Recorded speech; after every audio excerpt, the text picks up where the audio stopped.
மனதை வளர்த்தது எது அப்படின்னா நீங்க படிச்ச அந்த படிப்பு, புத்தகம் வாசிக்கலாம், நாளிதழ் வாசிக்கலாம். அது முழுவதும் இன்னைக்கு இல்லாததுக்கான காரணம் இல்லை.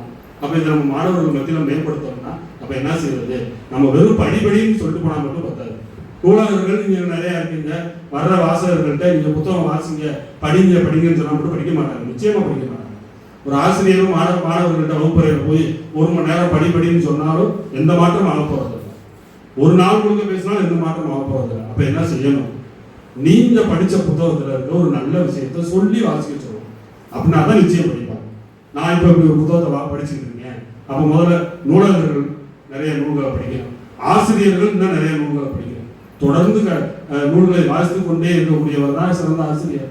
படித்த ஆசிரியரிடம் படிக்கணும்னு பிள்ளைகள் விரும்பல, படிக்கின்ற ஆசிரியர்கள் இப்ப வரையும் படிச்சுட்டு இருக்கணும், அவங்கள படிக்கணும் மாணவர்கள் விரும்புறாங்க. நீங்க படிச்ச புத்தகத்துல ஒரு விஷயத்த சொல்லிட்டு, எப்ப நான் நேற்று இந்த புத்தகம் படிச்சேன், போன மாசம் இந்த புத்தகம் படிச்சேன், இல்ல இன்னைக்கு காலையில இதை படிச்சேன், இது நல்ல விஷயமா இருக்கு கேளு, இதே மாதிரி நீ இதை தெரிஞ்சுக்க, அந்த புத்தகத்தை நீ வாங்கி படி அப்படின்னு சொல்லி பாருங்க.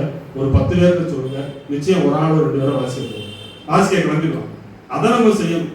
இப்போ உதாரணத்துக்கு இப்போ அம்பேத்கர் பற்றி சொன்னார் பார்த்தீங்களா, நம்முடைய வீரமணி ஐயா அவர்கள் ஒரு புத்தகம் எழுதியிருக்காரு, புத்தக காதலும் சொல்லி எழுதியிருக்காரு. ஆனால் அம்பேத்கர் அவர்கள் புத்த மதத்தின் மீது மட்டும் காதல் கொண்டவராக இல்லை, புத்தகத்தின் மீதும் காதல் கொண்டவராக இருந்தார். புத்தகத்தையும் காதலிச்சாரு, புத்த மதத்தையும் காதலிச்சார். அவர் எப்ப நைட் படுத்து தூங்குவாருன்னு தெரியாது.